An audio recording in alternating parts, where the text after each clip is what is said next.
right, we're live. Welcome everybody to episode 30 of the Content Lab podcast. Today we have Craig Richey. He's YouTuber, also a weightlifter. I mean, we'll get to know him more, but he's mostly known because of his YouTube channel, Team Richey. Most of you guys probably that are watching right now, you've heard of him.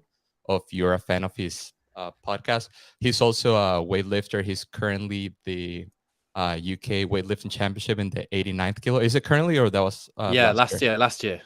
But they haven't done it this year. They haven't done it this year yet. Okay, and I'm not competing in it because it's over the CrossFit Games. Well, but you're still the defending champ right now. I did it once. There you go. And he also owns the clothing brand Hustle Made, as you can see right there behind his camera right there. And the one wall in the house that's really nicely done. The rest of this studio is just plaster and old curtains and loads of piles of clothes. There you go. And we have Eric Castaños co-hosting the pod. Craig, thank you so much for being here, man. I don't mind. I was just on my phone quickly just uploading that intro because, when it was counting down, I was like, this is really cool. So give me a second. Yeah.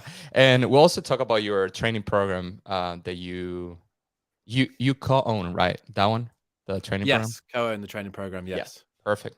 All right, let's get started. Let's see. We have some people in the... Oh, there you go. We have some people in the chat right now. Pick up, Craig. We don't quit. We don't quit. It's the mindset. It's the mindset. Yeah. I've done YouTube for 7 or 8 years and trained for 7 or 8 years. That's the mindset. Let's talk about your life up until YouTube, like nothing past YouTube. Tell me about your life growing up until you found YouTube, and then we'll dive into that. Who was Craig before the man bun? Yeah. Yeah, wow.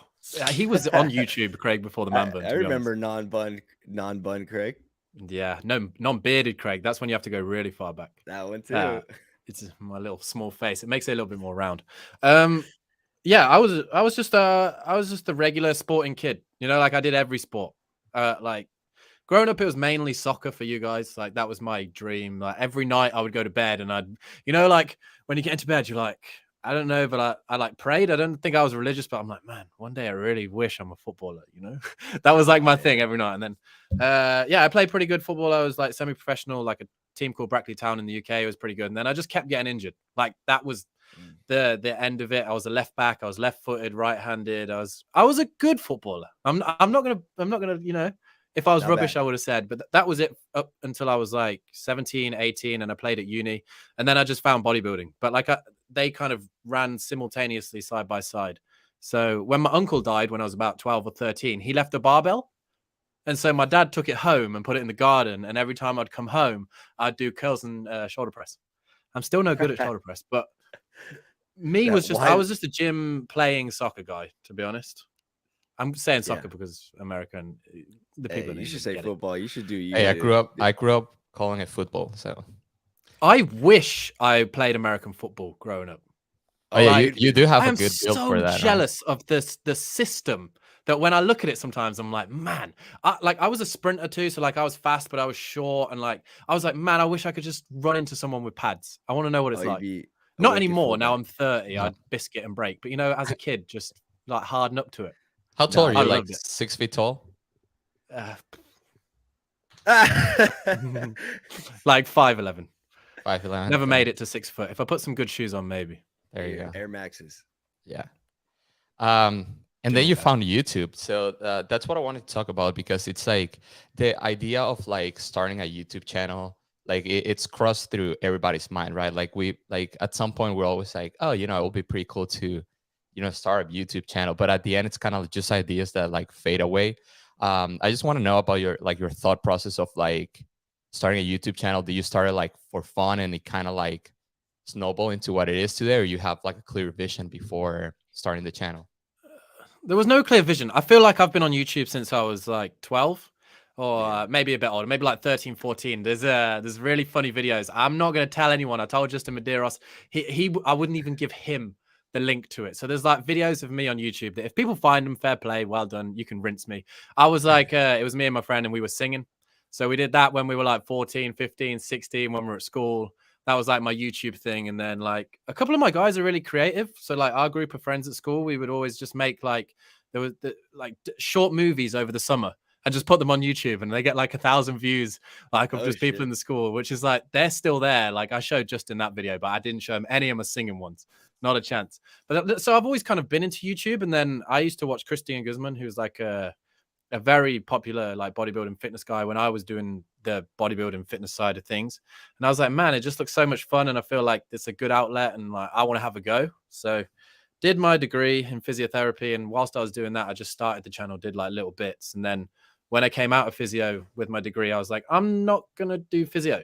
I'm going to just, like go work in a PT studio so I can have the time. I can live at my dad's. So like, he didn't want any rent money. He was just like, have a go at doing it. And I was like, whilst I have the chance, I'm going to try this YouTube thing and see if I can make it a success, Awesome. So, Yeah. And it did after about did. 3 years. I mean, But- I worked my ass off. I didn't earn any money for the first 3 years at all.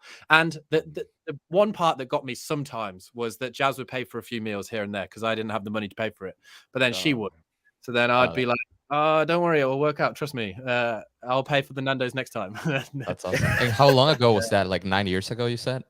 Yeah, I can't remember. I needed to look when I actually started the YouTube channel, but it was like 7, 8, 9 years That's a ago. Jazz question. We have Oh. Mr. Rob Kearney. He says, I good need to morning, deadlift boys. like him. The legend. Yeah. Gee whiz. I Yeah, know, I think we right? all should. The hitch run a deadlift upbeat. that he does is just remarkable.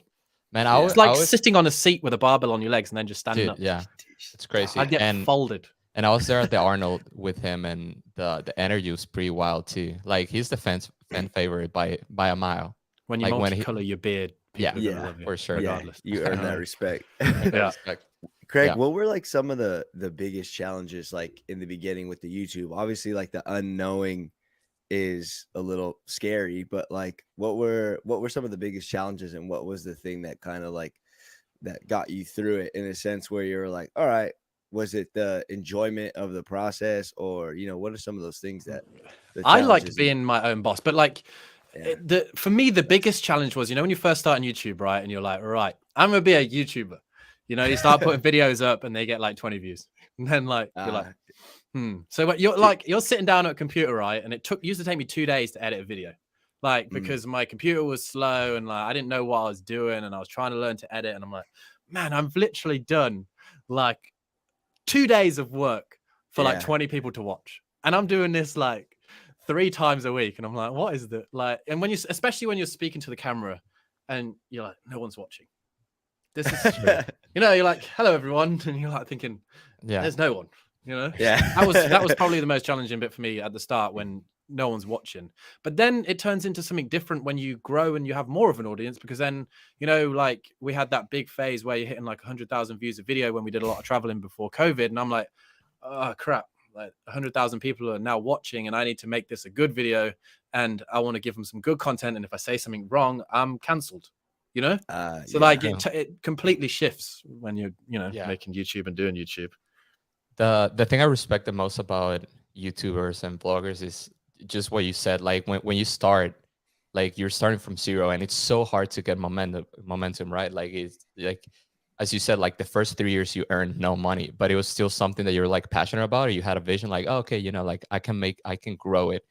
And one of the things that all successful YouTubers have is that consistency, like that vision of like, hey, I'm gonna keep going until this is something, right? And 1,000,000%. You see so many YouTubers come into the space and drop off. Like it's like crazy, like they'll do 2 months and they're like, it's not working. You're like, and it even didn't work for 3 years. And even I've seen a lot, even YouTubers are successful. They get to the point that they just stop being consistent. Like if you like on top of my head, I can think of Daniel Schiffer. Like he was so consistent with his videos. Like people were loving it. He built, I think, over 1 million followers on YouTube, maybe 2 million. I don't know. And then that's a goal. That's a big goal. But I feel like CrossFit isn't that big. So I don't feel like I'll ever hit 1 million. Like CrossFit is such a niche thing, like how many people are doing the open, then you might double that to see how many people are doing CrossFit, but then not all those people are on YouTube. So I feel like, there's always a ceiling with what you're doing, but someone like him is cool. Do you ever hit to that? Because obviously right now you have almost 340,000 subscribers, right? Yes. Do you ever hit to that point that you're like, gosh, I don't know if I like should keep doing this, even though it's, I mean, we're talking about, you have probably the biggest audience of, if we're talking about CrossFit industry, you have the biggest audience. Do you ever have that, how you call it, like that moment that you're like kind of burnout? I've had so many burnouts. Yeah. And it's like I made a video about it. I don't know how long ago it actually was, but it was like I had a whole year of last year. I think it was coming out of COVID and everything. I was just like, man, like uh, sometimes for me, the most disheartening thing is when you're putting the same amount of effort in, but it's not going as well. You know, because that happens. Like before COVID, it was like we were traveling around the world. I did over 100 flights in that year. My body was smashed. Like I was just going around and just getting as much content as possible. I was with Rich, I was with Matt. I went to go to every single sanctional. There was one time when I was in Miami at Wadapalooza, I like broke down, like not in front of people, but I was like there at the ceremony at the end, and I'm like, you'd gone from like one flight to another, living in a hotel room out of a suitcase, and I was like, I just like turned to Jazz and I was like, we need to get out of here, and I went back to my room and just sat there. I was just like, wow. Yeah. But yeah, like it's then. COVID was really hard because like people were watching YouTube, but especially for us, like I had a tiny little garage and I wasn't really making anything because I was like, how many people want to watch me do a garage workout again? You know? And then coming out of there, I feel like with all the changes with CrossFit and all of the like ups and downs, people aren't as interested in the content as they kind of once were. And it's hard, you know, like you're putting in the same amount of effort, you're not getting the same amount of views. It just is what it is, you know. But like, my thing is we don't quit, and it's there you go. Yeah. So sometimes that is disheartening, and sometimes you go, why am I doing this? But then also, you know, I look at it and like bottom line views now are like 40,000 people, and if you put 40,000 people in a stadium to watch a video, that's a hell of a lot of people, you know. And then I make a news video and it goes over 100,000 people usually, and you're like, that's you know, filling Wembley Stadium and 10,000 people outside in the queue. That's a lot of people watching your video, you know. Yeah. It's so yeah, you have to put it into perspective for sure. And I love making videos for the people and the interaction, and when I travel and people are, you know, responding and commenting, it's like the coolest thing because they're engaged in what you're doing. And I ain't stopping anytime soon. No way. Yeah. Yeah. Well, they value your opinion as well. Yeah, I don't know why. True. they find you funny too. Like I try and have a sense of humor. You know, yeah. I feel like I'm a very sarcastic British dude. You know, Definitely yes. Like it's sometimes doesn't come off well, especially with some like audiences that just don't get my humor. But I feel like if you're around me long enough, you're like, okay, that's just how he is. You know, I'm gonna make 100%. Fun of whatever situation we're in. Does your audience expand of just more than CrossFit, or like do you get random people on the street like, dude, I love your videos. I don't do CrossFit at all, but I just love like. Yeah, I feel like that comes from more of the travel stuff that we do and when we go around and just hang out with people, because I try and make the videos, you know, about CrossFit and stuff, and you'll see like the CrossFit workout, and usually you'll see like CrossFit athletes, whatnot. But like, I'm not making them solely like, you're watching it and you're like, this is solely CrossFit. I'm like, we go around and we try food, we hang out, show different spaces, you know, tell a few stories of the town, city, show it off. You know, it's not just CrossFit. So that's why people come. It's like more of a soap opera. They just hang out with me and travel with us and see what we get up to with a few sarcastic jokes and memes. Yeah. Do you start Team Richey as a CrossFit channel? No, I was bodybuilding. I used to wear stringers with my nipples out, and it was actually with my sister. Team Richey came from me and my sister, who were like just going to the gym. And then she wasn't really into it. And then I was thinking about that yesterday because I remember watching like old videos, like very old videos of Team Richey, and I was thinking, I'm like, I think he started like before I even knew like what CrossFit was, so he probably was doing, you know, something different. And I kind of like had an idea. I'm like, I think he was doing the whole bodybuilding thing. They pop up those videos, you know, like they come on suggested, man, and I'm getting comments on them. I'm like, this video is like 9 years old. I look like a child.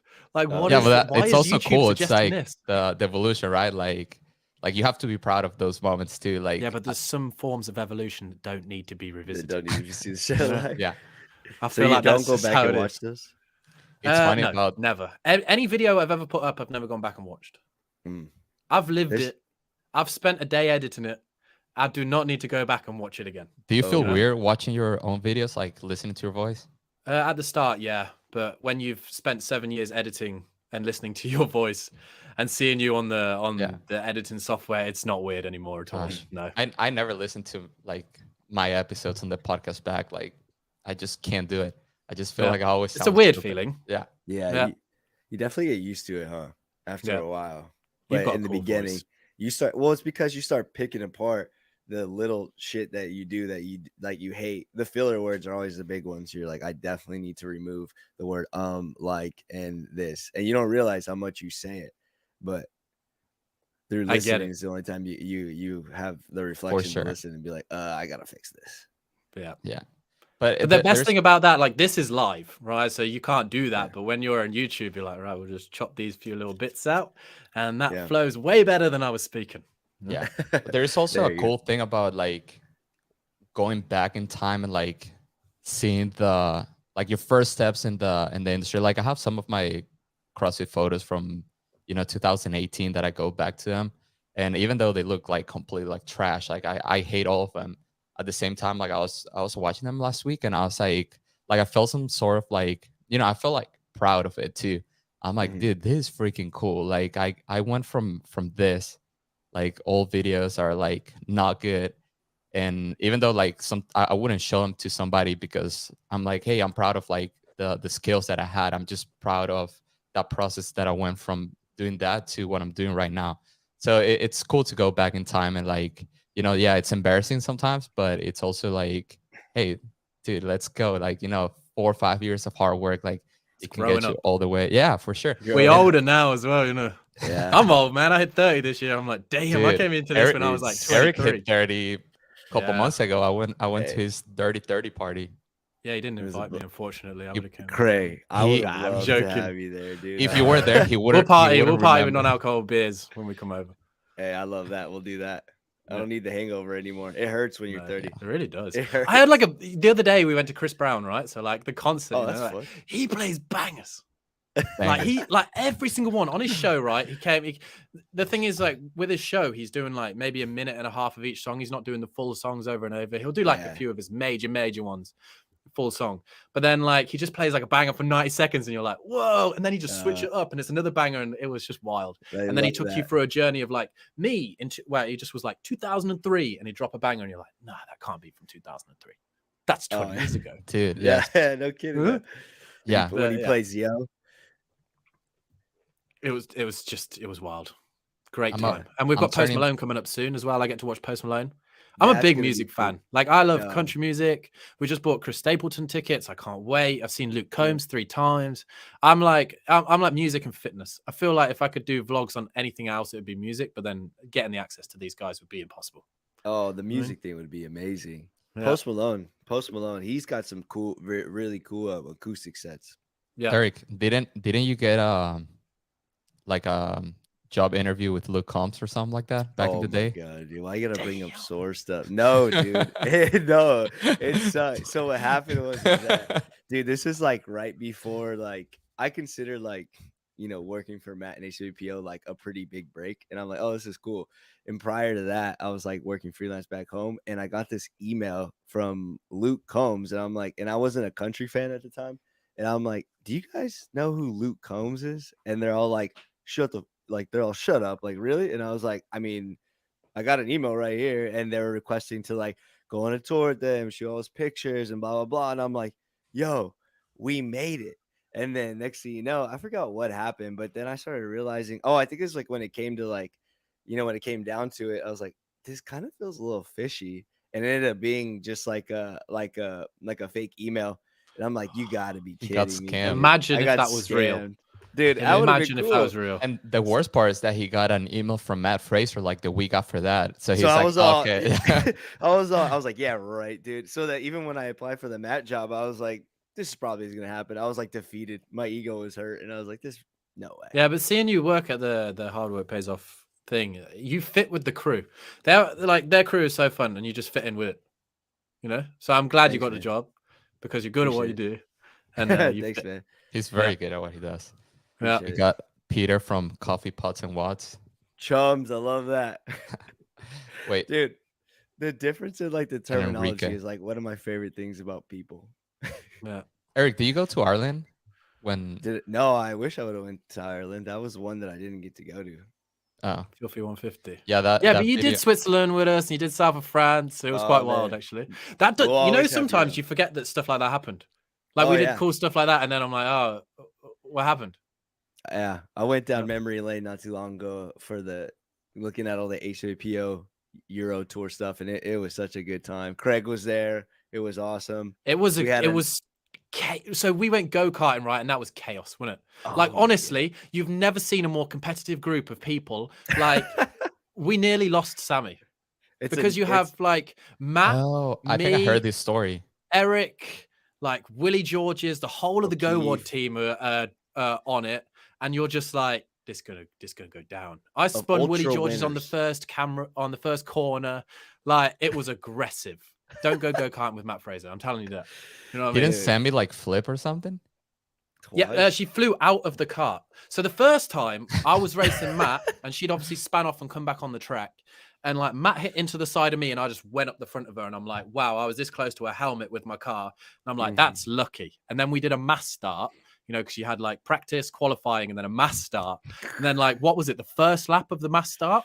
First big turn.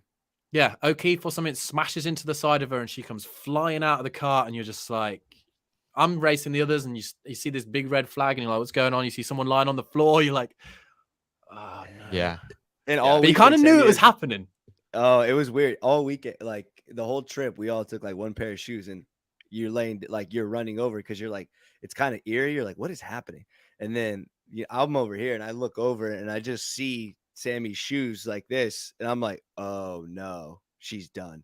And I was like, oh my god. So then and then you see Matt running, and then you get real concerned. And then you go over there, and she's just laying down. We're like, oh my god, dude, it was the craziest That's thing scary. because, and then you hear the story, and people say she like flew out, right? Yeah, I didn't see it. Yeah, I just saw heard it on that the And then, floor. Harry- what did they say, Craig? They Harry were was like, with you guys, right? huh? Harry? Harry was with us too. Yeah, that's Harry's what I real heard chill, that though. he The like nicest guy on the planet. I know. He will Best kill guy you in in the an world. instant. Yeah, Sammy told me 100%. like he saved her life or something. Like he went there and went full military mode, like wiggle your Oh, he toes, was chill. don't move. Yeah, super like He's In an the midst of angel, isn't he? chaos. Yeah, Oh, he dude. is. Angel. he's great. He's great. Shout out to Harry. I hope he's listening. Probably Stories, eh? Stories are the fun part of all this. He's you know? not listening, but hey, who knows? Definitely He's not. a busy guy. I think what did one of the guys say, Craig? He was just like, this never happened before. This has never happened before. Yeah, she like scorpioned out the car. Gosh, that's scary. Yeah. And but also, I mean, I'm surprised it's never happened before because 0 seatbelts. Yeah, Oh, really? No seatbelts, dude. yeah, but Gosh. you're like the carts aren't going that fast. You're just sat in there like, yeah, I'm in here. Dude, it was insane. Just a group of ultra winners pegging. Just I was intimidated, man. Like, I feel like that's why I'm not as good at CrossFit, because when you realize how competitive Matt and Willie Georges are, you're like, okay, you're scary. You know? and then Jake's there too. And then Jake's sneaky good at everything. Yeah, Jake. Gotta love Jake. It was a good group. Craig, what day Yeah. do you get to Vermont next week? I don't know. We land in Boston on Monday, and then I think we're going to drive up Wednesday or Thursday. But I want to do a tourist day. Like, now that we've done a lot of traveling and we've been a lot of places, like I want to see, you know, the places that we go. Because before we'd usually just turn up. It would be like, we'll go to this box, we'll hang out with these people, we'll go home, we'll make the video. I don't usually make the video now like what I used to. Like, I used to make it the same night and put it out. I'm just trying to experience it and take it all in a bit more than before. Because when I was like 23, 24, 25, 26 doing it, I was like, right, we're just going, we're making the content, we're getting this out, we're doing it day on day. All you see was the inside of a gym and a few people and maybe a coffee shop because that's where they want to go. Whereas now, like, I'm trying to appreciate the travel that we have, because like, I don't think I'm going to be doing it forever. So I'm like, let's see these places whilst we're there. So yeah, we're going to have a couple of tourist days and then come out. I That's just cool. don't know when. Is that what influenced like or if there's anything else that influenced kind of like the speed of getting the content out, or like what has been like the evolution with like how have you adjusted to how you produce content and how you make, you know, videos, or what influences the type of videos you make? Like Casey Neistat was the biggest influence. Like, we can all nod our head at that, no? Like, when he was Yeah. doing daily videos and you see how cool they were and everything, I was like, right, I need to do daily videos. So I think I did daily videos for maybe like half a year. That was really hard.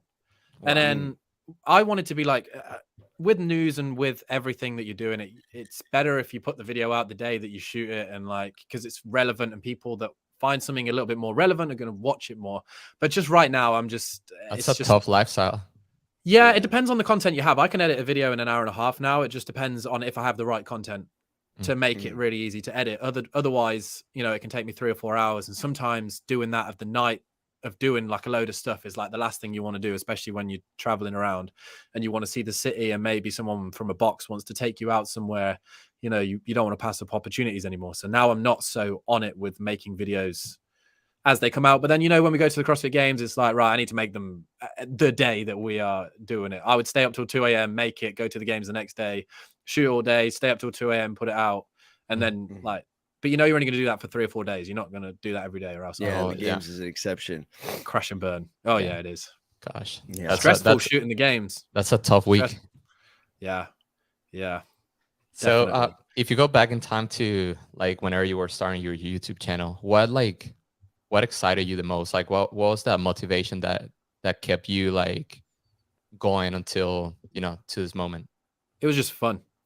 Like, I was like, damn, if I could do this for a job, I am sold, you know? So that was the thing, you know? Like I was like, well, I was just doing it, and I knew that it could have a good monetary like thing, like watching Christian Guzman do it. He's going around in his Lamborghini and he's setting up this huge freaking warehouse and he's opening up gyms and he's got these so I'm like, there's definitely something that you can make monetary wise. I didn't know how much or what, but I was like, if I can make this a job, like this is going to be the most fun job, and I don't want to work a 9 to 5. Like I worked physio on the placements, like going 9 to 5 Monday to Friday and having Saturday Sunday off, and it was just grueling. I was like, man, like making these videos is a lot more fun than going and doing a 9 to 5 physio job.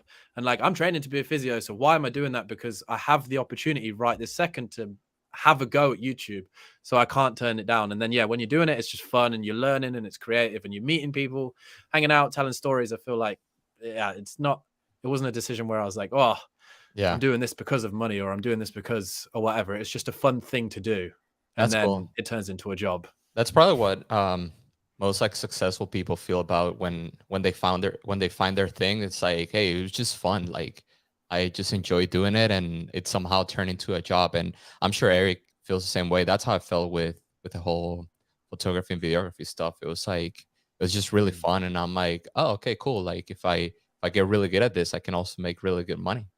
Yeah, because then tasks don't seem like tasks. It's like, oh, I have to test it. Yeah, sometimes. Yeah. When I'm editing a video and it's not flowing, and I'm like, this is a task.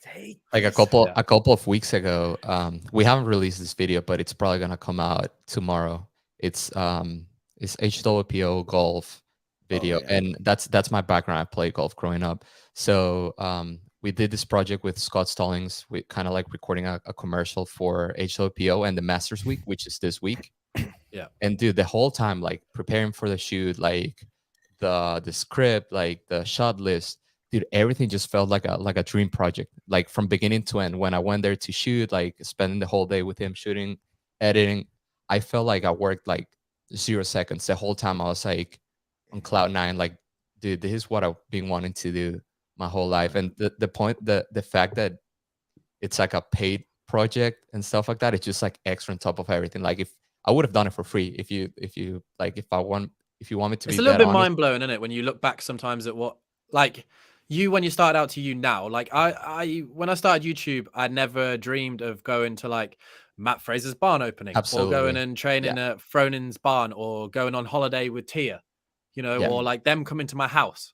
You know, like it's a weird thing. Like I was just making videos, and then I did my big break for me was the Road to the Open, which was like a series that I didn't really know what the Open was at the time, but like I was the first one doing CrossFit kind of YouTube videos, and then it was like Road to the Open series, and I'm like, I'm going to do the Open, you know, like, and dude, like crazy. That was where the first kind of like spike in subscribers came, and then Shane Orr was watching the videos, which was very lucky, because then he like messaged me, I don't know how long after, and he was like, oh, you're going to be in Miami? And I'm like, yeah, we're going to be in Miami. He's like, do you want to go for breakfast with me and Tia? And I'm like, cool, yeah, I would love that. This is, are you sure? And then they were going to South Africa the week after, and he was like, do you want to come to South Africa in a week? And we were like, yeah. And then from there, we obviously just like kept getting views and kept growing and built the trust with like Tia. And then she introduced us to Matt, who introduced us to like Rich. And then like we got lucky, and now we're doing cool stuff that I'm like, man, I never in my life would have thought I'd have done this, you know? Well, and the other thing is that, like, I feel like we always talk about like, oh yeah, you know, like I'm so lucky to be in this position. But like, if I didn't know you and I just hear this episode, like you got all these opportunities because dude, you first of all you were really passionate about it, and second you worked hard. You worked hard as Right. shit to get there, right? Like you I said, just, for you did me it 3 personally, I'd never years. wanted to have drama. That's the biggest thing about my channel. Like, I don't like, okay, so I'll pick up on a few things sometimes that CrossFit do wrong.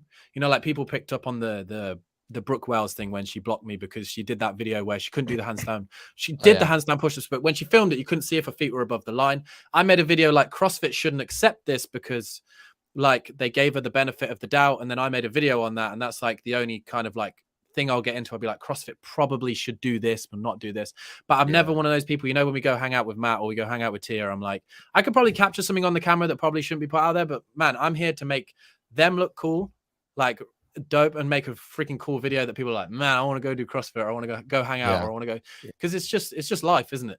Like, Yeah, I've true. never wanted drama. That's the one thing. I'm like, I do not want any part of my channel to be about drama.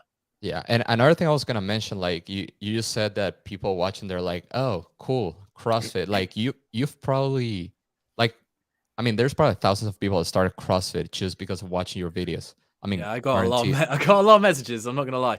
It's Yeah, it's I'm one of crazy when them. people say that though, because it's like I watched. To be fair, I was watching like the Froning movie and stuff, and that's kind of like what inspired That's how me I to get into started too. CrossFit Yeah, as well. There was someone that like I was friends with, and they were like, "You should try this CrossFit thing." So I tried it then, and then obviously you get into watching all the stuff. So, but then that inspires you more. But it's crazy. Like we've just passed 123 million views in total, which is like a lot, Crazy. which is wild, really, when you think about it.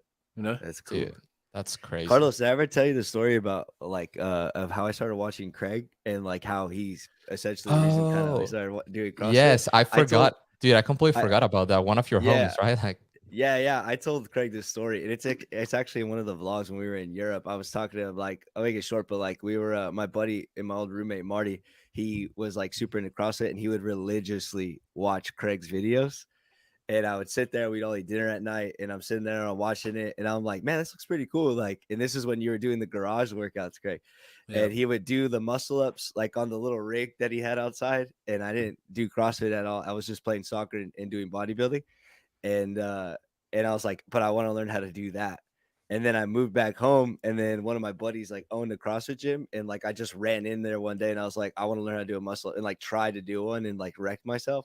But it was because of like I remember I was watching those videos, and I was like, I kind of think I want to try this CrossFit thing because I was like, this Yeah, looks and then sick, but you did all your photography stuff, and now you work for Matt, and I and should here take we are. 50% of his commission. No, I'm sure. I wouldn't be here if it wasn't for sounds Craig. fair.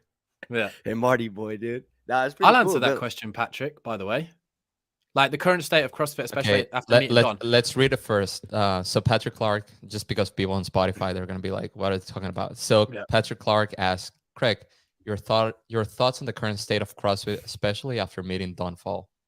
So I actually sat down at Waterpalooza with Don for like a good hour and a half, and I was brutally honest with a lot of stuff. And I feel like he is going to do a great job.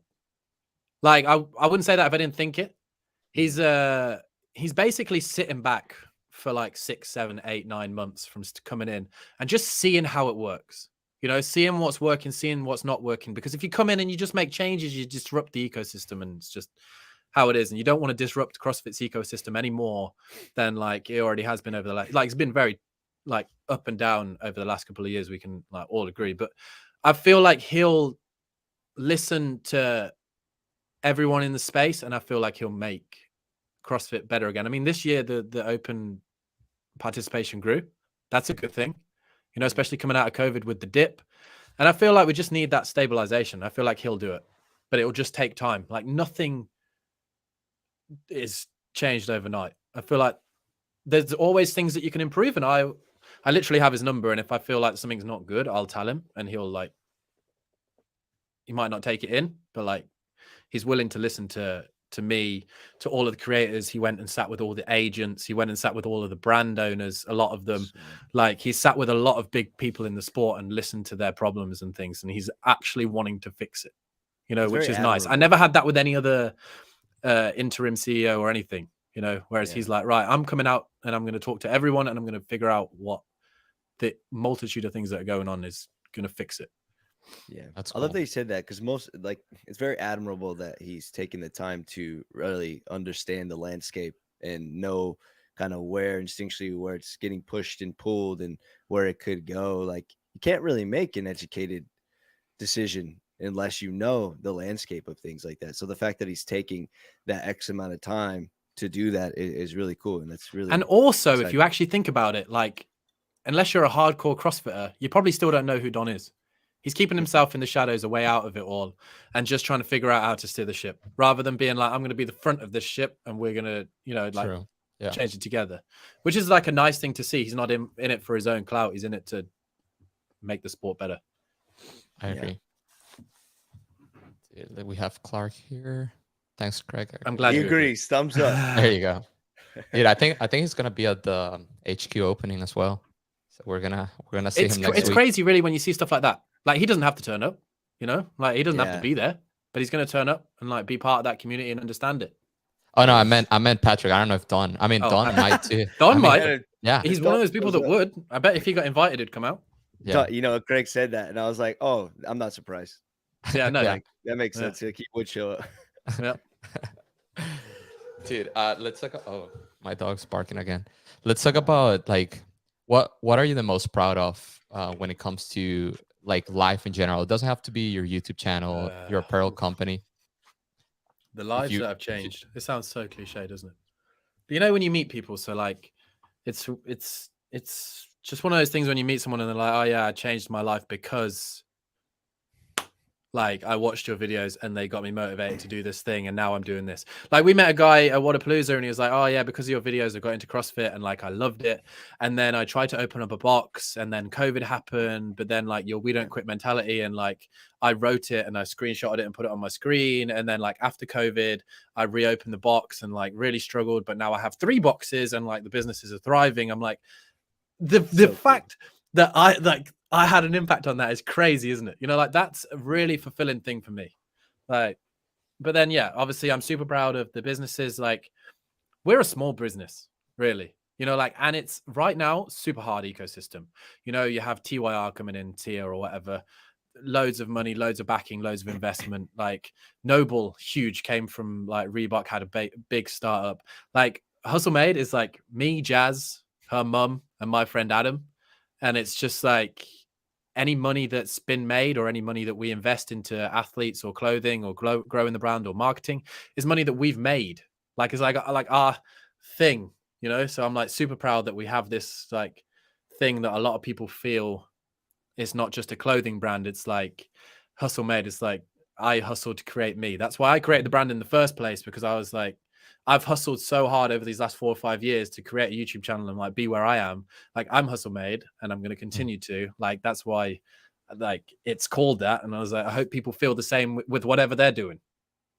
Like they put it on and they're like, yeah, I'm going to go out and hustle today, you know? Dude, I love that. Let's talk about Hustle Made. I remember back in the day, when you first started the brand, I remember watching a video of you were like loading a truck. It was like at the beginning, and like people were like really supporting the brand. They were like, you know, excited that you created it. You were loading a truck, just shirt after shirt. We filled the house with boxes the first time, and I made my dad and my friend just pack them. And they were more than willing to do it, you know. And we, that's epic. So one of the first things what we learned is always get your products bagged at the premises or wherever you know you get them made. We made them in the UK to start off with because, as I said at the start, we had no money, so we did pre-orders to start the business. That's like a huge thing, I think, for a lot of people that want to start a business. Is if you have the following and you want to create something without capital, do pre-orders and do them well. You know, like for me and Jazz, we were very honest on the videos. Like, we don't have the money. You can buy the t-shirt, but it will be with you in 3 weeks because we need to know how many we're making. We can't have excess stock, and then like we'll get them made and then we'll send them out to you. And I feel like the community was really supportive on that, which was really good. But then, we had the boxes in the house. My dad was packing them. One time we had the t-shirts without the bags. So then Jazz and I went and bagged like 3,000 t-shirts, which is a long time and a very big waste of time. But it was like, the evolution of the brand has been kind of crazy. Like last year was a hard year just in general for the brand and for I think for a lot of brands. But I mean, you just keep going, right? Like, in the beginning too, when you did your first drop, my buddy Marty also bought one of those shirts. And one thing that Craig doesn't mention is that he used to write handwritten notes and all. I used to handwrite. Yeah, and that was a long time too. That was a long time, dude. When Marty got his package, I was like, dude, he hand wrote all these. That's insane. Dude, talking about handwritten notes, Craig, I'm gonna tell you a story. So This is gonna be. I'm gonna sit back and enjoy. yeah, Yeah, you just I think he knows where this is coming from. So Eric did his shirt release, right? And Yep. obviously a bunch of people supported, bought the Oh, shirts, nervous now. and then he starts sending the shirts out, and I start seeing on Instagram. I start seeing on Instagram people like, "Oh, Eric, thank you so much for the beautiful shirt and the beautiful note." And I'm Oh, excited. you did it. I'm like, dude, this is freaking dope. I'm gonna But get it's a a personal touch, man, again. isn't it? It's Eric like, and I are good friends, Just so wait. I'm Just expecting a beautiful note, right? Everybody, dude, literally, I'm telling you, everybody's posting their things in their story. I get my is it the same shirt, thing? I open it, No, it's just the shirt. I'm like, where's the note, dude? Yeah. No note. I was the only Unbelievable. one that didn't get a note. Bro, I'm so sorry. Hey, Messed but you up. know what? Carlos came for the Dirty 30. He stayed here with me. He got the full treatment, and we had a good time. And I think it made up for the note. Yeah, 100%. We have Ellie Watkinson saying, I like to think that when I buy Hustle, Kayla and They Rhea do. get extra puppy treats. Honestly, we bought the house, this new house, because of the dogs, and that was paid for a lot by Hustle and what Oh, we've been that's doing. amazing. So I mean, It's true, yeah. I mean, if people keep buying Hustle, we're probably just gonna get more dogs. If I'm gonna be brutally honest. There you go. Yeah. Also, bring look, me- this is for Berlin. Oh, I'm promoting. it. It has Okay. So, but like the Germany flag is yellow, red, and black, right? Oh, we're getting sneak peeks here. Dang. Yeah, I ain't showed anyone this. Oh, let's Hold see it. I love this shit. This is cool. See the back. Whoa, We don't quit that's mentality. tied. The you go. overprint. If so you're you know that we listening, don't quit at the top, by the way. if you're is listening I to this wrote that. episode, Sorry, yeah, carry on. You oh can. no, go ahead. My That we bad. don't quit at the top. I wrote that like 300 times on 4 or 5 different pieces of paper to get the right one. Because whenever Yeah. I meet someone and they tell me to sign their shoes or they ask me to sign their t-shirts or everything, I always write "we don't quit" and then do my signature in that writing. So then I was like, I'm going to do a handwritten thing and get it copied and then put on a shirt, and then Oh, but it's in the hell yeah. colors of Germany and it's really cool. Yeah, That's it, a loo- good, it that's a looks good dope. signature. Yeah. Yeah. I was gonna say, if you're listening on Spotify or Apple Podcasts, go to minute 41 and you'll see the shirt that Craig's promoting. Where can they go if they want to buy it? Just Hustle. This one will only be in Germany, so Okay. you have to go to the semi-final to get this shirt. And then But we how have an about- Australian one, which is going to be green and yellow, which is dope. And then we're going to cool. have like the oversized one, which is just black and white, and people can get that. But that will be at Hustle Made. But that will be in a few months. I'm Yeah. giving How about in sneak peeks here. general, if they want to buy a shirt, where can they go? hstlmade.com. And now we have European and American distribution, which we didn't Dude, have before, there so you it's go. cheaper shipping. But last That's a year, big yeah, deal. running a business is hard. Really is. Like it is crazy hard, especially when you scale up. You know, like for us last year, it wasn't the greatest year. You know, you're battling these other brands. It's like shipping went up 500%. The cost of materials goes up. The price of the garment goes up.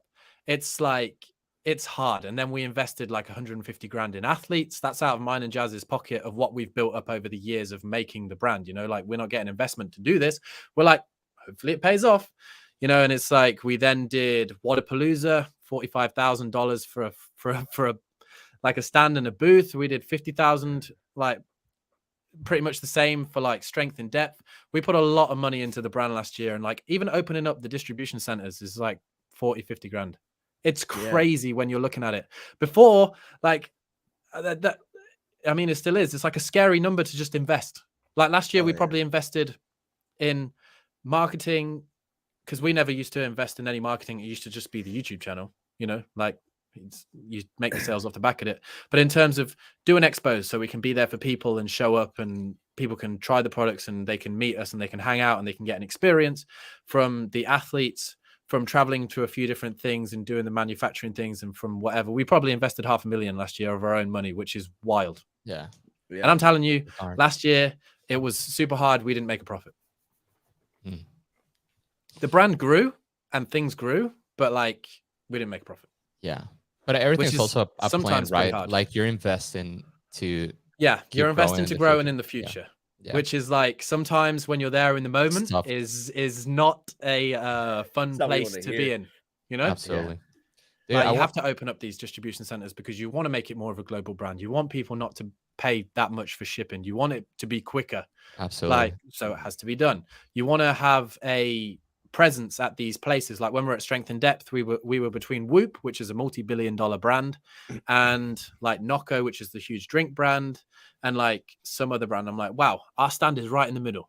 You know, like you need to start having those personal things so people can start seeing you. But it's actually like, it's scary when you start investing. Absolutely. I saw your booth at Waterpalooza, and I saw a lot of people like into it. Yeah, it was pretty cool to see. Yeah, we got a booth in Berlin as well, which is, you know, we just keep going, and then we've got a little bit. So like we're on, you know, Cara Saunders and Matty, they have their active booth, so we're doing the one T-shirt there with them. Oh, sick. Yeah, so we're like hanging out with them. And well, if you're listening and you're going to Germany, you gotta visit Craig and tell him, hey, I listened to the Content Lab podcast episode and I'm here to buy the shirt. We got, for people please support us. Support the good cause. We got another question here from Matt Hall for people that are listening. Matt asks, talking of we don't quit, Craig, I've loved how raw you've been at times on your channel, talking about your good and bad days. It helps the others who struggle with mental health / mental fitness. And this emoji, I don't even know what this is called. What is this called? Is like, that's freaking cool.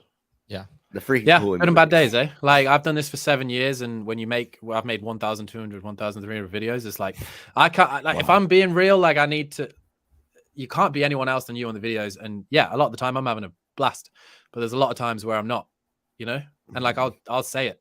I don't care. Like, so what? You know what I mean? People are going to stigmatize against you or have a go at you or laugh at you for it.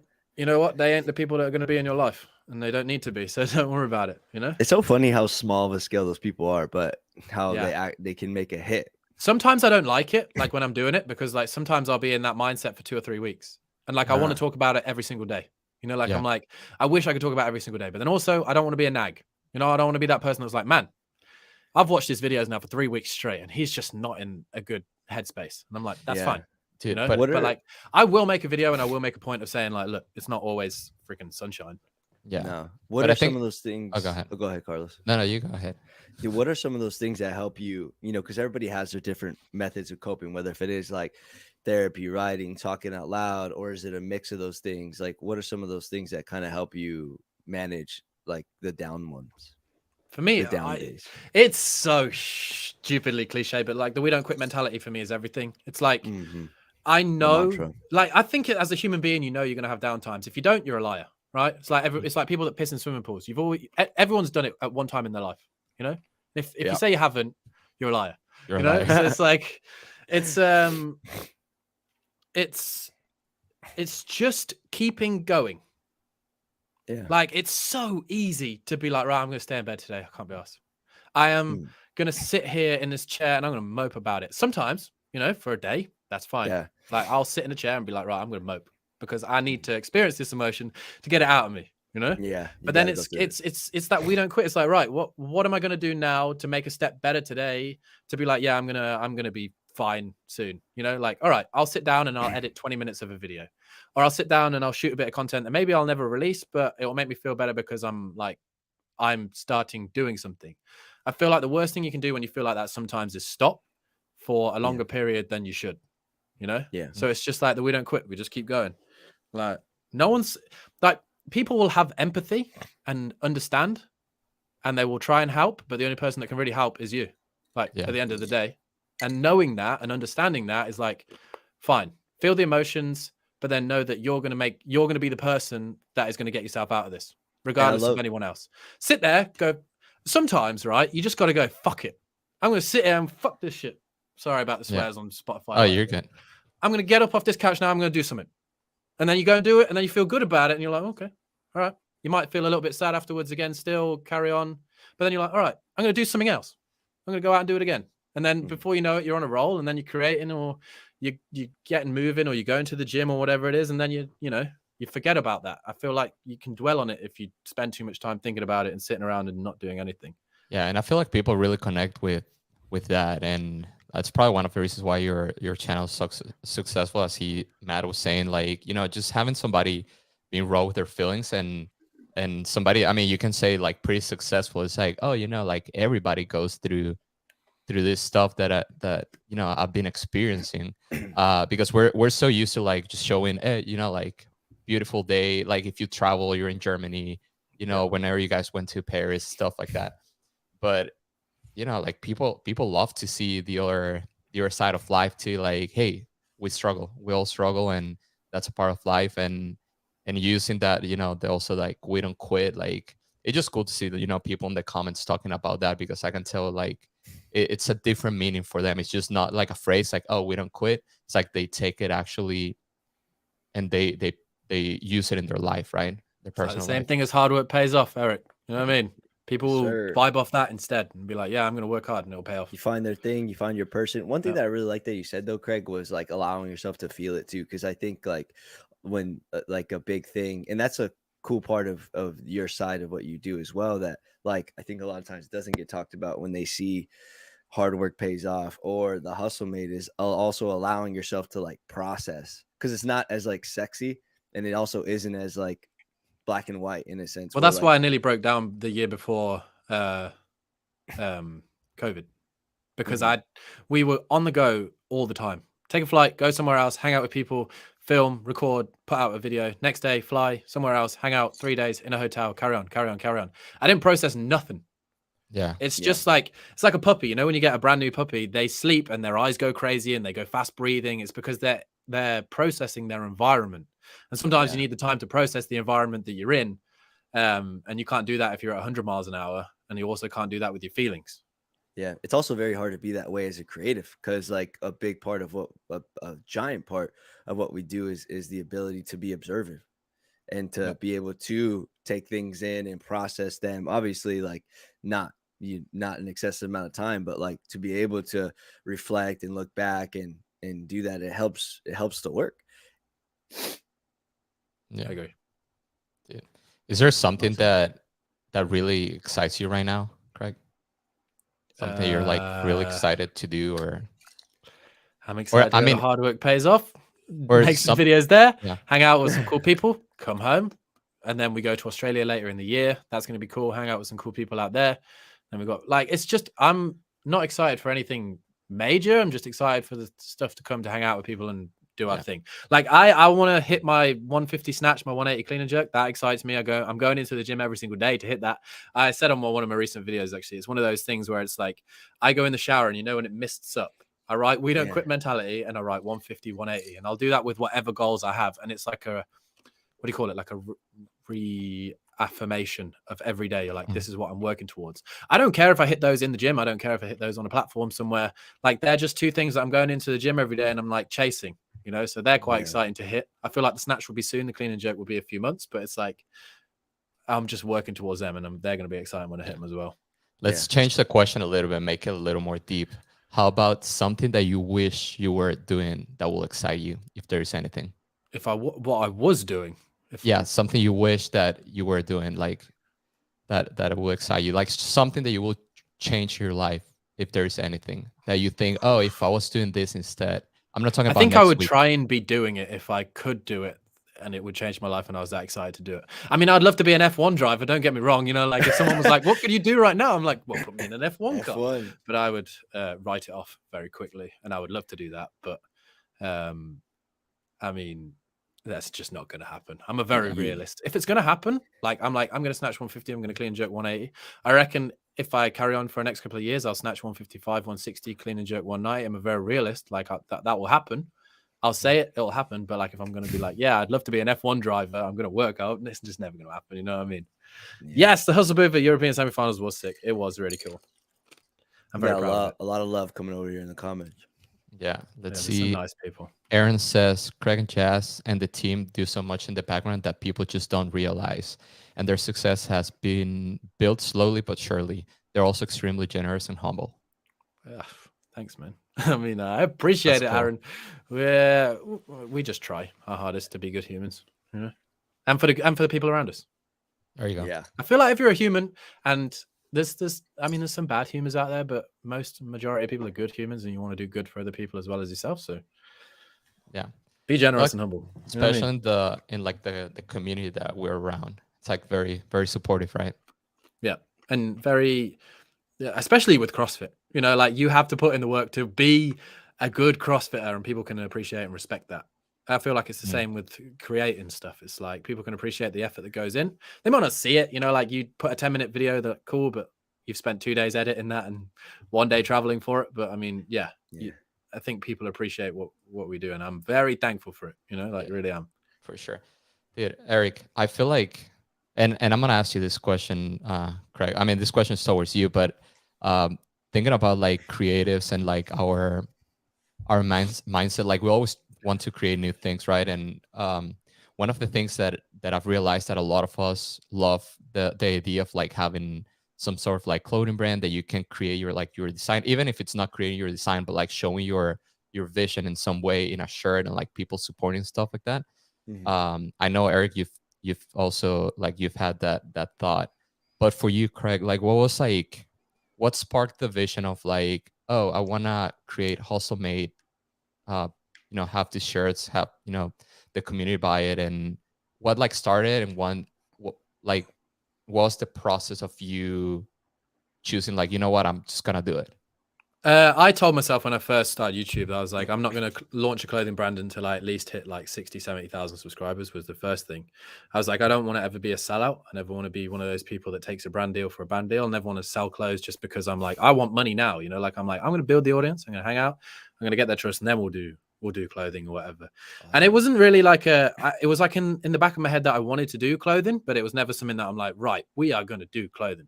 Until then I was sat on the sofa one day and I was like, hustle made. That's definitely like, I was sat there and it was just like, that's it. But then I was like, I don't want it to say hustle because I feel like that's a bit cheesy, you know, like if you see the word hustle. So I just took the vowels out. I'm like, man, if you read it, it still kind of says the same and people will understand. And then I just made the logo and I was like, this is really damn cool. So I was like, I'm just going to put this on some t-shirts and I'm going to tell the story and hopefully people will understand it and be part of it. And yeah, from there, it was just kind of just started rolling, really.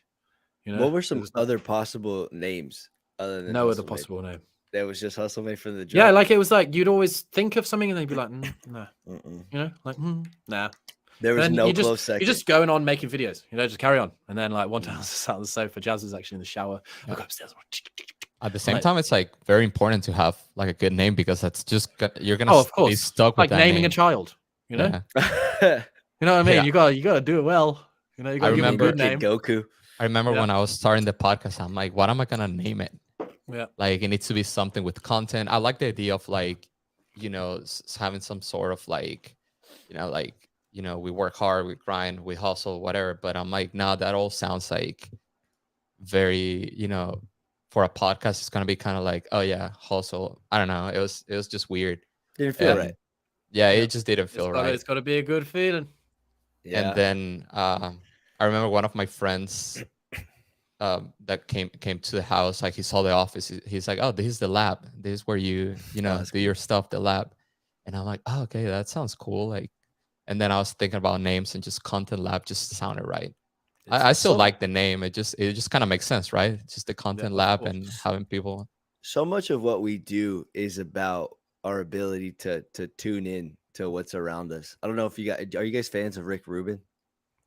I do not know. I listened to his podcast with. He had an episode like with a country music singer. No, well, he's in music, but he's like a legend in the music. He had an episode space. with Joe Rogan, right? He's amazing. Craig, you would love him actually, but he's the reason why, we enjoy music the way we do. Like he produced like a lot of early hip hop in the beginning, like established the sound because a lot of it was like he was there at live hip hop shows and he's like, why doesn't this shit sound like the record? It sounds like R&B tracks. And he talks about this in the Rogan episode, but he's responsible for the way that we listen to music now and the way that we listen to, but he's just like a fucking guru when it comes to art stuff. And he just came out with this book. It's right here. Hold on. I've been like putting so many people on it. It's called The Creative Act. And it's all an audio book. Same. I like to do it. One of my buddies tipped me on like audiobook and following along. It's like auto reading. You just sit there and just follow along.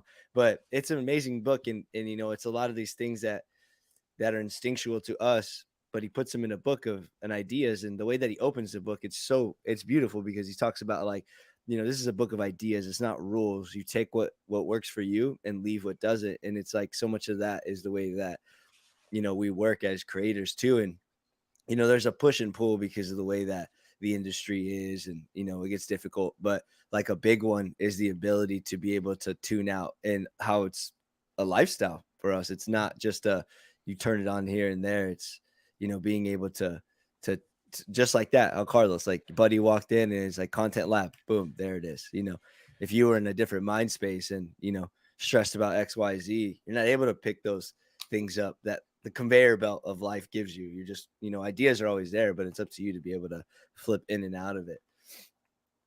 Agreed. Dude, yeah. It's a cool book. Things have I got to highly feel recommend right. it. Things have got to feel right, Russ. You It's ain't got to gonna feel do 'em. good. Yeah. Yeah. Do you practice any sort of like journaling, meditation, No. like gratefulness, manifestation? No. Nothing. I don't get up at 5:30. I don't have cold showers. Yeah, I I can't You don't don't do say cold sit there and plunge, journal. sauna? I don't. You're not I gonna get on the don't cold plunge stick. be thankful. Yeah, I cold plunge every so often. I sauna every so often, but it's not like he does. I hate that stuff sometimes, man. There's I feel like there's a Yeah. level of motivation that's needed. Some people need that sort of like, right, I need to get up at 5 a.m. and I need to grind. Yeah. I need to grind. I need to have my coffee and work. No food, no sleep. I'm like, man, I love Die. sleep. I also love Die. food. You know, like there's a level. Yeah. All right. Yeah. Don't give me none of that. I feel like that's coming from being very English though, too. You know, like I feel like especially the English are very no bullshit. You're like, come on, man. Don't tell me that. If I did what you did for freaking 3 days, I would be asleep and useless. Right? Yeah. Like there's levels. Yeah. That's For sure. funny. And know. everybody's different too. You know, like Yeah. some people might get that high of like waking up in the morning and grinding. I'm more like you too. Like, I mean, all my friends make fun of me because of the time I wake up.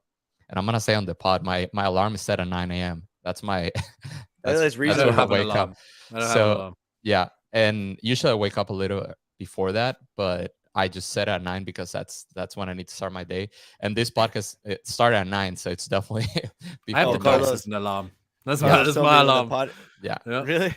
Yeah, they just wake us up. It's usually the same time every day. It's like 7:38. yeah. Like we need to go Yeah. out, and I'm like, cool. and And then another you get out reason of why, bed, you're out. yeah, another reason why is Okay. because I like to work late. Sometimes I go to the gym, come back, do some dinner, and then I start working at like 8 p.m. and then I don't do stop that either. until 1 a.m. something like that. And If I'm on the That's road, I'll different. do that. But Yeah. especially when I'm home, it's like, man, get up 7:38, have breakfast, maybe do a little bit of emails, a little bit of work that you need to do around hustle, like take Yeah. the dogs out, train 2-3 hours, and then I'll work until 4 or 5 o'clock. And then I'm like, look, this is a lifestyle for me. If I sit there and I continue working, like I'll just burn out of this. So I've set myself that kind of like perimeter, you know, it's like I yeah, have the same solid routine every day, and I will not work at night yeah, most of the time, just And because it's just like I like to sit down with the dogs. I like to sit down with Jazz. I like to put on a Netflix show. I like to just chill. If we want to go out for dinner or we want to go see some friends or just hang out, I feel like there's the balance that's needed. yeah, for sure. But at the same time, like, I mean, for me, it works because, like, I just feel like that way I stay like calm the whole day. I don't know how to explain it. Like, I wake up at 9 and then, you know, I get some coffee, then I work a little bit, but I'm never like actually like, well, unless it's needed. I never feel like in a day I'm like fully on the grind, like, oh, my eyes are No. hurting. So I work a little bit, then, you know, Yep. go out, walk with Well, the it's like dogs. something I saw it on a go to podcast the or gym. something somewhere else. It's like your concentration and your ability to perform only lasts about 90 minutes. Like that's where your concentration is before then it starts dropping off. So if you do like an hour and a half of work in the morning before then I go train, great. Like that's where you've given it my all mostly. For sure. Like I feel like I've been engaged with it. I can walk away from it. I can go do my training.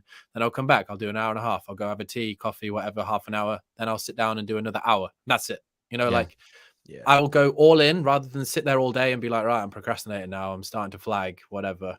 Like I'll just come in and out. And at the same time, in our industry, there are some of those weeks that it's completely the opposite. We just actually have to grind that out. You gotta. Those are, yeah. Oh, when it's like the games and stuff, yeah, 100%. Yeah. I But don't like on enjoy the that day to either. day at home, I'm so glad you guys talk about that because like a lot of people want to take that fucking dig yourself in a hole mentality on Yeah. the day to day. Yeah. I remember like it was like when the Gary V thing was going around. You can ask my friends. Like I was like the biggest Gary V denier. I'm like this whole thing is he's like yelling at lazy millennials, and it's like the failure to do the most basic things like get out of bed at a reasonable time, don't eat like an asshole, go exercise, and you know schedule your day and get your tasks like at least fucking started. Like that was like a big thing. Lazy, like even now, like it's so interesting. Like, you know, I have a lot of friends here that are high school teachers, and kids are just, they lack motivation and they lack passion and they lack, you know, the thrill of wanting to pursue something that's meaningful. It's like things are too easy now. It's And yeah, but it's the dream too, you know, like at the moment I feel like kids, I feel like we came up at the best time. oh I'm not gonna lie, when social media started coming around and everything, we were about the right age to handle it. I feel Yeah. like, I don't know if I'm being old saying that, but I mean, like, yeah, right now, if you people, kids are grown up from like 6 years old with social media. They're seeing Yeah. all of these grinders, these influencers, these like people that have these flash cars and these whatever, and they're like, I want that, you know. And it's like, it's people are selling freaking pictures, you know, like it's a crazy world right out there now, which is just so different, you know. yeah. Especially with social media coming into play and like the internet and everything, and kids having it from the start. Now you see a kid wanting to be entertained, you see him with an iPad. Yeah. I'm like, man, That's the most that's unfortunate thing. wild. And you ask them, hey, what's your what do you want to be when you grow up? And a YouTuber or Yeah. TikToker, Which is right? nothing Like, wrong with that, but it's like, what are you gonna YouTube absolutely. about? Well, That's not, always the thing. I'm not bashing the idea of them wanting to be a YouTuber, because that's No, of absolutely course. fine. I'm just saying the mindset switch that, I mean, Yeah. 10 years ago, you will ask any kid, hey, what do you want to be? And they will still answer the same typical, oh, I want to Yeah. be an astronaut. I want to be like my dad.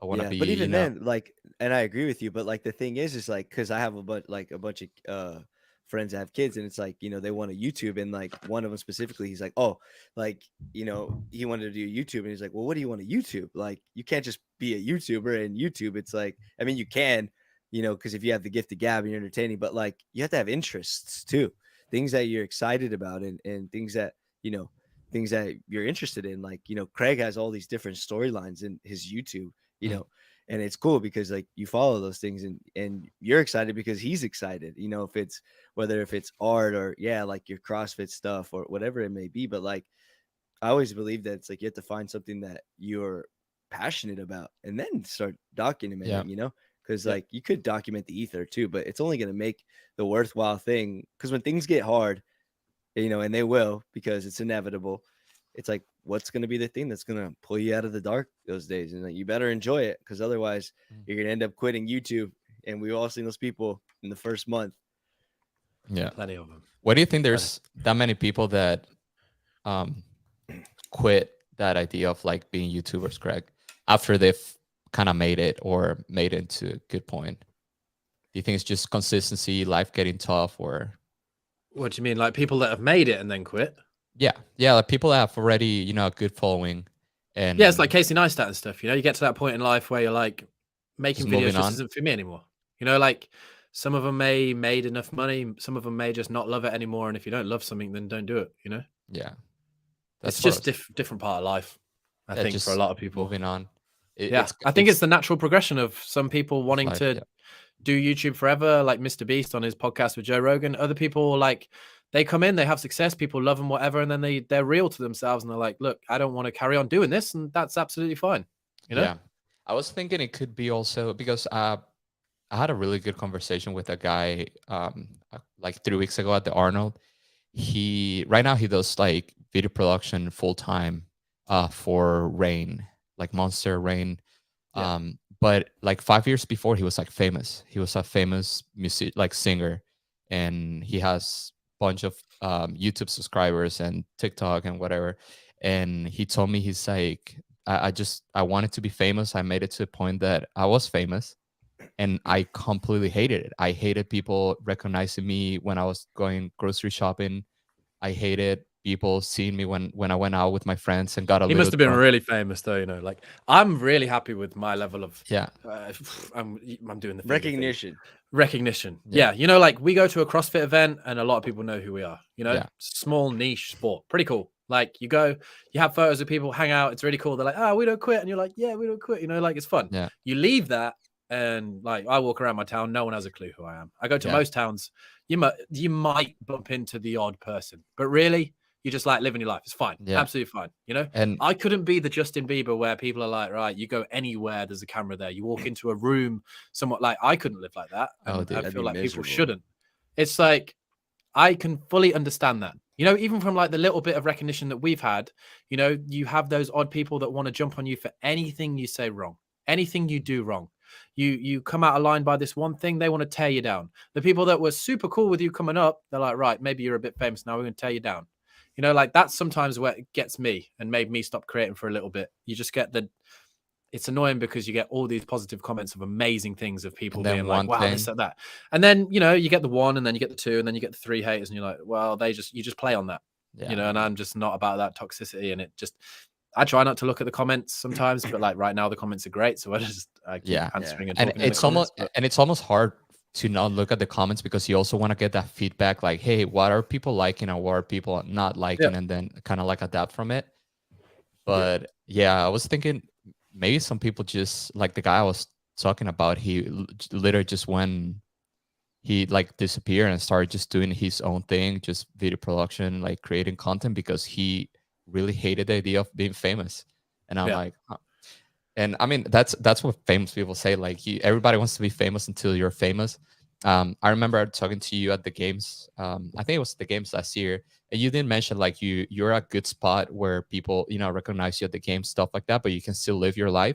Yeah. But if you think about it, dude, like everybody's like, oh, you know, Justin Bieber must have such a great life. And we are talking about Justin Bieber earlier. Like, think about the fact that this dude was famous since he was like 9 years old. So he was never able to go to the movies with his friends. He was never able to. You can't go live a to- normal life. No way. Yeah, No. exactly.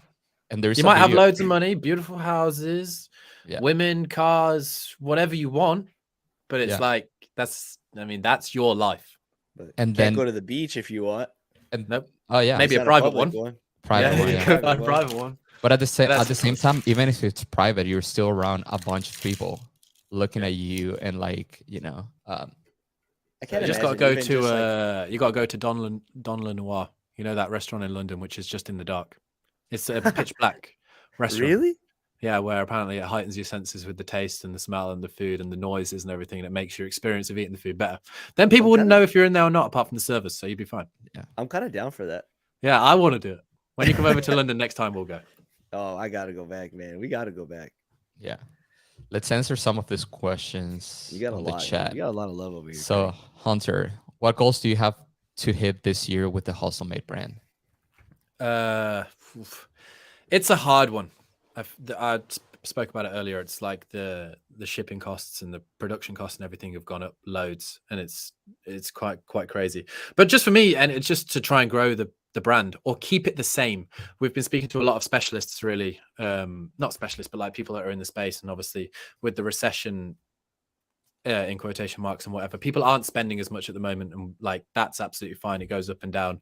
It's just to make the brand, you know, be as cool of a story and as cool of a thing that people want to buy into as possible, really, and make the best products on the market. I feel like, I mean, if you look at the price of our stuff compared to a lot of competitors, we are cheaper.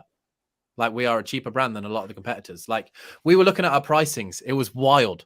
And I was like, because I just kind of set the pricings, and then I looked at like some of the competitors and I'm like, man, they're like £40 more for the same thing. I'm like, and these sell?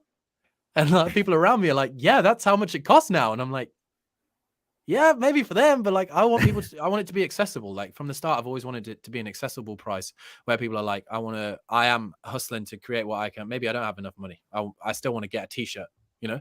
So it's like, yeah, the big thing with the brand this year is just to grow it, to make it more of a brand in the space, and people recognize it more, and just have fun with it, you know? See if we can have as much fun as possible.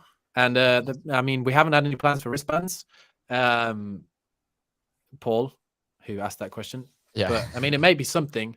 And then also he talks about Reggie is looking strong. Yes, he's looking strong. I think this year he could go to the games. We're talking about Reggie Faster. He's a hustle athlete. He's made semifinals the last couple of years. He definitely has the ability this year to go to the games. He's been training with Yonakoski and Oh, nice. cool. yeah, and Gil, I don't know how to say his name. He's the French one. He's a absolute tank, like a Oh, unit. if you don't They're know how to out say it, I definitely- training. How many athletes you got now? We have about 10, 12 full-time Really? on our thing. Yeah. That's awesome. Like paid contracts and everything. It's like Yeah. supporting them. Amazing. Hopefully we get the money back. You don't know with the athletes. I never want to give out a code or anything. Like our Yeah. pricing is good. So it's like, you can't be like, here's a 20% discount code, because then we don't make no money, you know?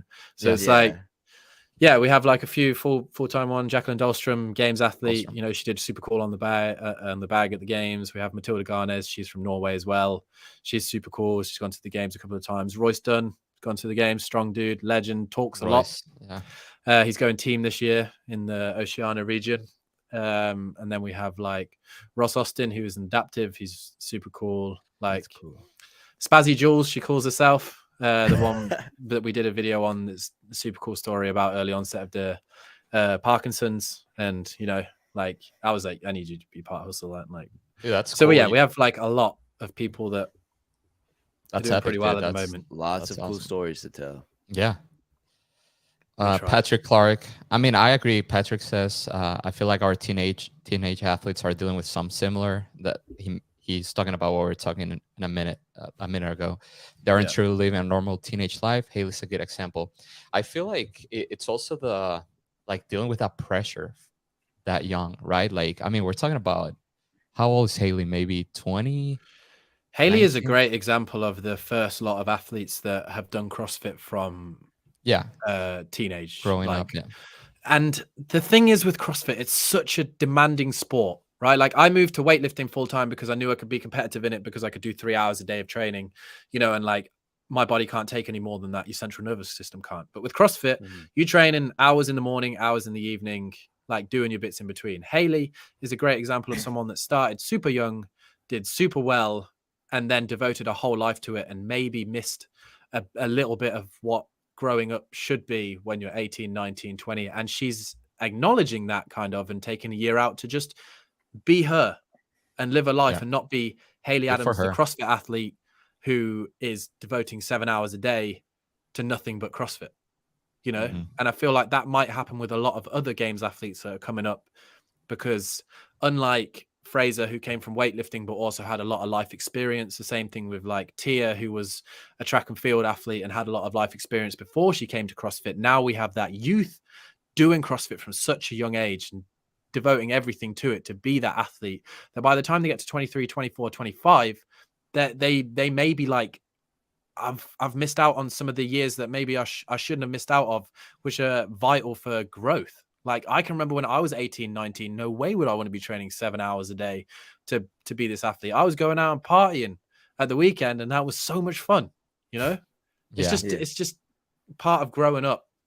Yeah, it's probably hard it's probably hard for them too. Like they see probably, you know, everybody that grew up with them, they're in college and, you know, doing all these trips and stuff, going to these places, and then in their mind it's like, okay, they're doing all this stuff that looks really fun. I don't know if it is, because I've never experienced it, and here I am spending every day of my week at a gym all day.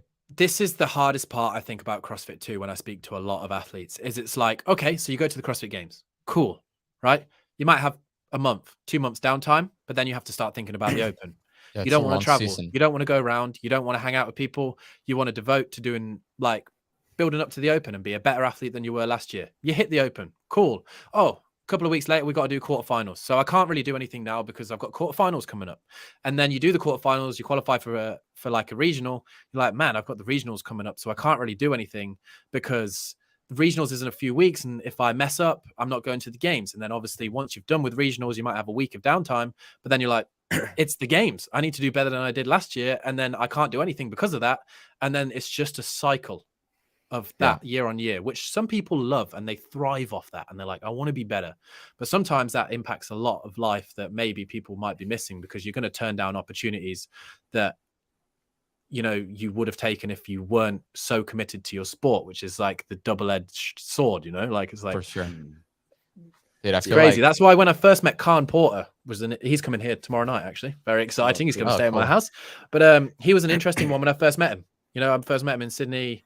He's like he was the games athlete, but he was the games athlete that would have a beer, you know? And I'm like, wow, this is kind of odd. You know, like we're sat down in a pub meeting him for the first time, like in this beer garden. He's like, yeah, I'm going to have a beer. I'm like, what? You know, like anyone else I've been around, they wouldn't do that, you know? So yeah, for sure. Yeah. I feel like Matt figured it out. There is an interview, or I don't know if it was a podcast or something. He said he told Sammy, "Hey, give me 5 years. I'm gonna go as hard as I can for 5 years. I'm not gonna have any social life. Like I'm just gonna train. But I promise, after these 5 years, everything will be worth it." I don't know if he actually mentioned 5 years as a timeline, but he did mention like, give me some years to like put 100% of my effort in this, and then Yeah. Am I In and right, out. Eric? Is this like Yeah, is yeah. it Like, accurate? There's Yeah. a certain time frame I think that your body and your mind can take from doing I know, CrossFit yeah. so solely. Like I find like weightlifting's maybe a little bit different for me. It's 3 hours a day. It's like in and out. It doesn't impact my life too much. Like even if I have an extra rest day, it's probably better for my central nervous system. But with CrossFit, with the fitness and all the aspects that come with it, if you're not 100%, like you're not getting more from it than like you should be. And something we don't think is the pressure they have, because I mean they have sponsors. They just have that overall pressure of being like, oh, people like me because I'm a good games athlete. Like I just think about like Noah Olsen. He's been doing it for 10 years, right? He's been pretty successful. We're talking about, one of the best ones of all times. If we're talking about like a top 10, I don't know if top 10, but you know what I mean? Like he's been very consistent. He's been good consistently for 10 years. And now his time that he said he's gonna retire. So in my mind, I'm like, I mean, it's probably just tough for them overall just to think about like sponsors, like just doing something different after doing it for 10 years. Yeah. Yeah, let's say it was the same thing as YouTube. Like I've done this for like 7-8 years and I'm still loving it. So I'm not going anywhere. Exactly. But it's like there will become a point where I'm like, man, I don't want to do this anymore. And then I have to think about what I'm going to do next. So like right now we're currently Jazz and I are looking into property. So just buying property to rent out.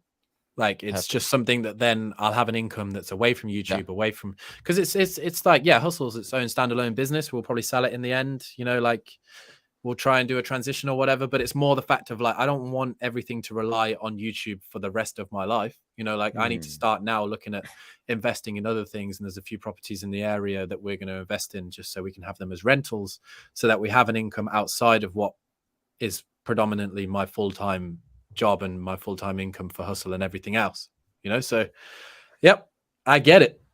Yeah. If somebody watching this episode wants to start a YouTube channel, it's like their goal, oh, I want to be a YouTuber, what's some advice, something you will recommend that person? Be real, make content that you want to watch and that you enjoy editing, and make a lot of it.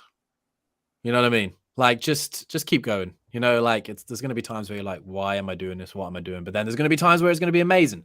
So it's just, it's the consistency. Like one video isn't going to make you a YouTuber, but neither are probably 3. You need to just keep making them and just be yourself. Create content that you think is good, and other people like you will think it's good. It will just take a while for them to start watching. Epic, dude. I love that.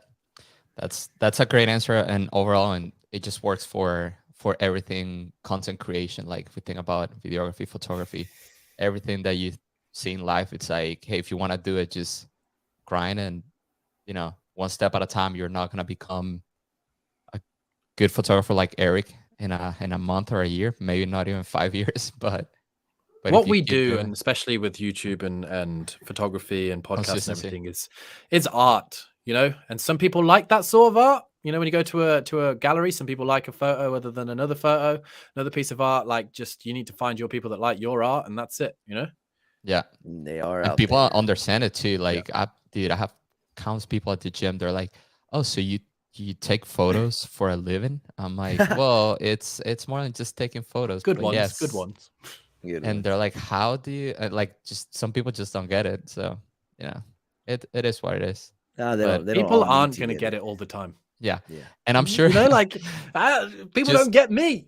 I was gonna say, going around just making these videos, somebody, this stupid little Viking looking guy, people don't get me. Just imagine somebody 50, 60 years old going to Craig. For the people that do get me, I love them. What do you people do that don't? No hate. You go and find someone that you like Eric. That's epic. But the people love Eric. All right. Also, you sound cool, Eric. You're like, yeah, and I'm cool. Yeah. I wear my hats Just all the time. I got my listen. 10 different hats. I got my new shoes. Yeah, dude. You're a very cool dude. No, so Yeah. are you, man. All right. We'll always have Europe. Always Yeah. 1 hour Always and have 20, your 1 hour and 25 minutes live. So yeah. I always say in every podcast, like if we go more than an hour and a half, like then we won't have time to do we won't have any topics to do it again at any other point. Well, I said so, it's that concentration thing, isn't it? People have 90 minutes. We're Yeah. getting close. Yeah, exactly. Yeah. So I think we're good to call it. Craig, thank you so much for being on the pod. I know we've talked about it for a little bit, but I mean, just life gets busy and stuff. So I'm glad we made it happen. I'm glad Eric was here to co-host the episode. It's always a good time. The And people will homies. see you both on my vlog soon. So be ready. Oh, I epic. love that. Nice one. Love the You know what I vlog. mean? Yeah. CAVT. Yes. Yeah, I'm excited that we're gonna get to hang out in VT. For everybody listening, thank you so much again. Everybody that was on the chat, like I really appreciate it. If you like the episode, you listen to it, share it with a friend. That helps a lot. Again, I make no money out of this. I think it's just a cool. It's a cool opportunity and a cool platform to help our creators, help people just to get inspired, and also have somebody like Craig that's been around for a while just to teach something, connect with everybody. So I'm a if you dinosaur can now. yeah if you can share with a friend, if you want to go to Craig's Instagram, send him a DM, said that you listened to it and you liked it, that'll be awesome. Craig, before we call it, what's next for you? More sarcasm, more memes, more fun. I don't know. Lift Yeah. weights, enjoy time, eat food, Epic. hang out with cool people. Heck yeah. Just life. Craig in a nutshell, Nothing dude. big, just everything small and fun. Yeah. If they want to find you, what's your YouTube, Instagram? I mean, you can see YouTube /Team Richey, and then Instagram is /CAR, and then Richey, which is RICHEY. People can't usually spell it, and it's Car Richey because it's Craig Alexander Ralph Richey. Also, salt and vinegar Pringles are the best. Yeah. Yes, Aaron. Thank you. And if you want to support Craig, you can go to HustleMate, buy a shirt, maybe a couple you of shirts, can. buy a friend a Buy a shirt, tee.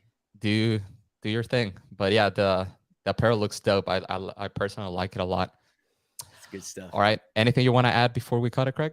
If no one's told you today, you're an absolute legend. Appreciate it. Was that towards me or Eric or both? I say it at the end of every video, and I'll say it whenever I get the opportunity. Love that Epic. shit. Everybody. All right. Thanks everybody for listening, and we'll see you next time. Bye-bye. Peace.